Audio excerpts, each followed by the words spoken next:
ಒಂದು 300 ರೂಪಾಯಿ ಆಗುವಷ್ಟು ನಾನಿವತ್ತು ಉಳಿತಾಯ ಮಾಡ್ತಾಯಿದ್ದೀನಿ.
Hi friends, 1 our life style YouTube channel ನೋಡ್ತಾ ಇರುವಂಥ ಪ್ರತಿಯೊಬ್ಬ ವ್ಯೂವರ್ಸ್ಗೂ ಇವತ್ತಿನ ವ್ಲಾಗ್ಗೆ ವೆಲ್ಕಮ್.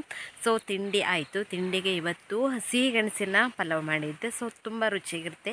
ಪದೇ ಪದೇ ಒಂದೇ ರೀತಿ ಚೆನ್ನಾಗಿರೋದಿಲ್ಲ. ನಾನು ಜಾಸ್ತಿ ಎಲ್ಲ ಕಾಳುಗಳನ್ನ ಹಾಕಿ ಮಾಡ್ತೀನಿ ಮತ್ತು ಎಲ್ಲ ತರಕಾರಿಗಳನ್ನ ಮಿಕ್ಸ್ ಮಾಡಿ ಮಾಡ್ತೀನಿ. ತುಂಬ ಟೇಸ್ಟಾಗಿರುತ್ತೆ. ಮತ್ತು ಬೆಳಿಗ್ಗೆ ಟೈಮ್ ತಿಂದರೆ ಮಧ್ಯಾಹ್ನನೇ ಹಸುವಾಗೋದುಂಟು, ಅಲ್ಲಿವರೆಗೂ ಹಸುವಾಗೋದಿಲ್ಲ. ಮತ್ತು ಕೆಲಸ ಮಾಡಲಿಕ್ಕೆಲ್ಲ ತುಂಬ ಶಕ್ತಿ ಬರ್ತದೆ ಅಂತ ನಮ್ಮ ಮನೇಲಿ ಪಲಾವ್ ಅಂತಂದರೆ ತುಂಬ ಇಷ್ಟ ಎಲ್ರಿಗೂ ಕೂಡ. ದಾದನಿಗಂತೂ ಸಿಕ್ಕಾಪಟ್ಟೆ ಫೇವ್ರೇಟ್. ಹಾಗೆಯೇ ಜಾಸ್ತಿ ಈಗ ಮಾಡ್ತಾಯಿದ್ರು. ವಾರದಲ್ಲಿ 1 ದಿನ 2 ದಿನ ಅಂತೂ ಪಲಾವ್ ಇದ್ದೇ ಇರ್ತದೆ. ಅದನ್ನು ಬಿಟ್ಟರೆ ಮತ್ತು ವಾರದಲ್ಲಿ 2 ದಿನ ದೋಸೆ ಇರುತ್ತೆ. ಸೊ ಹೀಗೆ ಮತ್ತು ಸೋಮವಾರ ಶನಿವಾರ ರೈಸ್ ಐಟಮ್ ಏನು ಮಾಡೋದಿಲ್ಲ. ಬೇರೆ ಚಪಾತಿ ಈ ಥರದ್ದೇನಾದ್ರು ಮಾಡ್ತೀವಿ. ಹೀಗೆಲ್ಲ ಮಾಡ್ತಾ ಇರ್ತೀವಿ.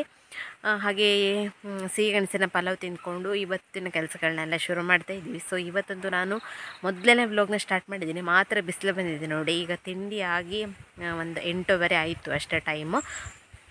ಸೊ ವ್ಲಾಗ್ನ ಸ್ಟಾರ್ಟ್ ಮಾಡ್ಕೊಂಡಿದ್ದೀನಿ. ಸೊ ನೋಡೋಣ ಇವತ್ತಿನ ದಿನ ಹೇಗೆ ಕಳೆಯುತ್ತೆ ಅಂತ. ಹಾಗೆಯೇ ನಿಮಗೆ ಇವತ್ತಿನ ವಿಡಿಯೋದಲ್ಲಿ ಎಷ್ಟೆಲ್ಲ ಮಾಹಿತಿ ಸಿಗುತ್ತೆ ಅಂತ ನೋಡೋಣ. ಹಾಗೆ ನೋಡಿ ಸಪೋರ್ಟ್ ಮಾಡಿ ಕೊನೆವರೆಗೂ. So let's go. ನೋಡಿ ಈಗ 8:15 ನಮ್ಮೂರಲ್ಲಿ ಸೂರ್ಯ ಬರ್ತಾ ಇದ್ದಾನೆ. ಇಷ್ಟೇ ಇರೋದು ಬೆಳಕು, ಅಲ್ಲ ಸಾರಿ ಬಿಸಿಲು. ನೋಡಿ ಸೂರ್ಯ ಎಲ್ಲಿದ್ದಾನೆ.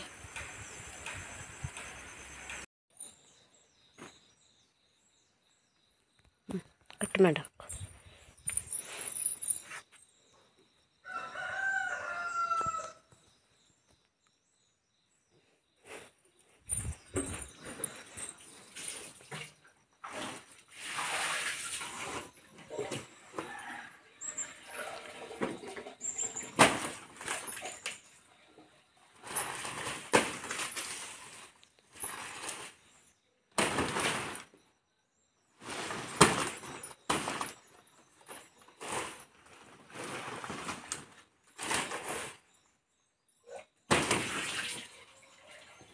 ಹಪ್ಪಳ ಮಾಡೋದಿದ್ರೆ ಚಲೋ ಆಯ್ತಿತ್ತಲ್ಲ. ಹಾಂ ಚಲೋ ಬಾಳಿ ಆಗೈತೆ ನೋಡಿ.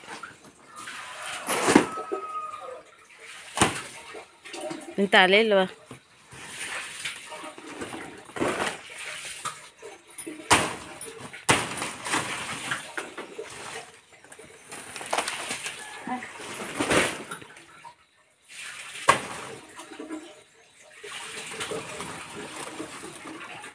ತಾಲಿಲ್ಲ.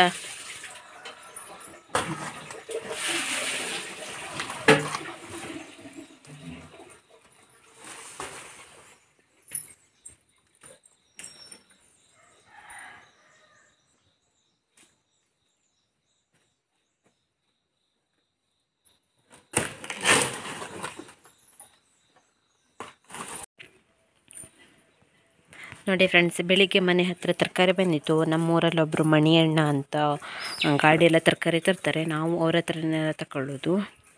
ಸೊ ಸುಮಾರಷ್ಟು ಇತ್ತು. ಸ್ವಲ್ಪ ತರಕಾರಿ ತಗೊಂಡಿದ್ದೀನಿ. ಇಷ್ಟಿಗೆ 250 ರೂಪಾಯಿ ಆಗಿದೆ.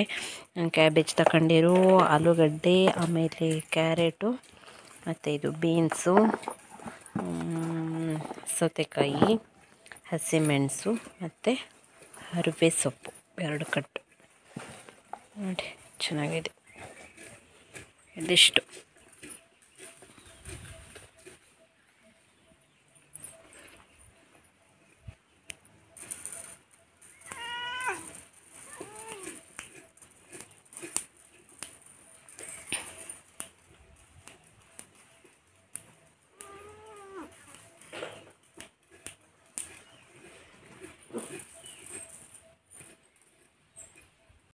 ಇವಾಗ ಫ್ರೆಂಡ್ಸ್ ನಾನು ಕಾಲಿಫ್ಲವರಿಂದ ಗೋಬಿ ಮಾಡ್ತಾ ಇದ್ದೀನಿ. ಯಾಕೆಂತಂದರೆ ಬಳಕೂರಿಂದ ನಮ್ಮ ಮಾವ ಬಂದಿದ್ದಾರೆ, ಅವರು ಪ್ಯೂರ್ ವೆಜಿಟೇರಿಯನ್. ಸೊ ನಮಗೆಲ್ಲ ಬಂಗಡೆ ಸಾರು ನಾನ್ ವೆಜ್ ಉಂಟು, ಅವರು ತಿನ್ನೋದಿರಲ್ಲ ಅಂತ ಅವರಿಗೋಸ್ಕರ ಹರಿವೆ ಸೊಪ್ಪಿನ ಪಲ್ಯ, ಆಮೇಲೆ ಸೌತೆಕಾಯಿ ಮೊಸರು ಗೊಜ್ಜು ಮತ್ತು ಗೋಬಿ ಮಾಡ್ತಾಯಿದ್ದೀನಿ. ಅದೆರಡಾಗಿದೆ, ಗೋಬಿ ಒಂದಾದರೆ ಫೈನಲಾಗಿ ರೆಡಿ ಆಗುತ್ತೆ. ಗಮ್ಮಂತ ಉಂಟು ಫ್ರೆಂಡ್ಸ್, ಇನ್ನು ಆಗ್ತಾ ಉಂಟು. ಆಮೇಲೆ ಎಲ್ಲದು ಆದಮೇಲೆ ತೋರಿಸ್ತೇನೆ ಒಂದು ರೌಂಡ್ ಹೇಗೆ ಬಂದಿದೆ ಅಂತ.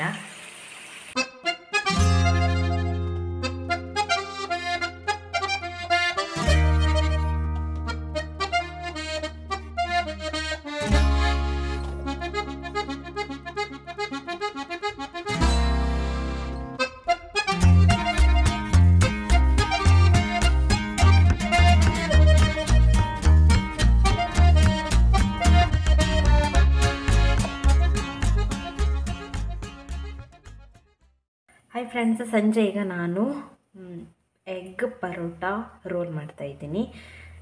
ಸೊ ಅದಕ್ಕೆ ಏನು ಬೇಕು ಅಂತಂದರೆ 4 ಮೊಟ್ಟೆ ಹಾಕಿದ್ದೀನಿ. 2 ರೋಲ್ ಮಾಡ್ತಾ ಇರೋದಲ್ಲ, 4 ಮೊಟ್ಟೆ, ಸ್ವಲ್ಪ ಉಪ್ಪು, ಆಮೇಲೆ ಟೊಮೆಟೊ, ಕೊತ್ತಂಬರಿ ಸೊಪ್ಪು, ಸ್ವಲ್ಪ ಈರುಳ್ಳಿ, ಆಮೇಲೆ ಹಸಿಮೆಣಸಿನಕಾಯಿ ಮತ್ತು ಶುಂಠಿ. ಇದು ಆಮ್ಲೆಟ್ಗೆ. ಸೊ ಮಿಕ್ಸ್ಚರನ್ನು ರೆಡಿ ಮಾಡ್ಕೊಂಡು ಬಿಡ್ತೀನಿ ನೋಡಿ.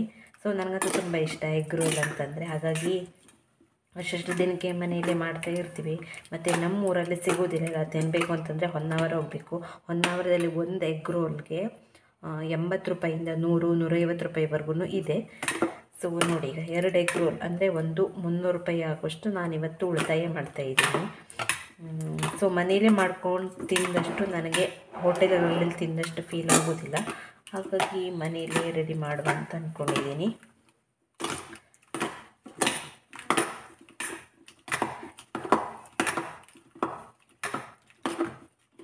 ಕೆಲವೊಬ್ಬರು ಖಾಲಿ ಮೊಟ್ಟೆ, ಸಾಲ್ಟ್ ಮತ್ತು ಚಿಲ್ಲಿ ಪೌಡ್ರ್ ಹಾಕಿ ಮಾಡ್ತಾರೆ. ಸ್ವಲ್ಪ ನಾನು ಈ ಥರ ಈರುಳ್ಳಿ, ಟೊಮೆಟೊ, ಶುಂಠಿ ಎಲ್ಲ ಹಾಕಿ ಟೇಸ್ಟ್ ಚೆನ್ನಾಗಿರೋ ರೀತಿ ಮಾಡ್ತಾಯಿದ್ದೀನಿ ನೋಡಿ. ನನಗೆ ಆಮ್ಲೆಟ್ಗೆ ಶುಂಠಿ ಈ ಥರ ಎಲ್ಲನೂ ಹಾಕಿ ಮಾಡಿದ್ರೆ ಸಿಕ್ಕಾಪಟ್ಟೆ ಇಷ್ಟ ಆಗೋದು. ಹಾಗಾಗಿ ನೋಡಿ, ಇದು ಆಮ್ಲೆಟ್ ರೆಡಿ ಆಯಿತು. ಈಗ ಪರೋಟವನ್ನು ಬೇಯಿಸ್ಕೊಳ್ಬೇಕು, ಆಮೇಲೆ ಆಮ್ಲೆಟ್ ಚಾಲು ಮಾಡಿ. ಒಂದು ಈ ಥರ ತವಾಗೆ ಎಣ್ಣೆ ಹಾಕಿ ಪರೋಟವನ್ನು ಸುಟ್ಕೊಳ್ಬಿಡಬೇಕು.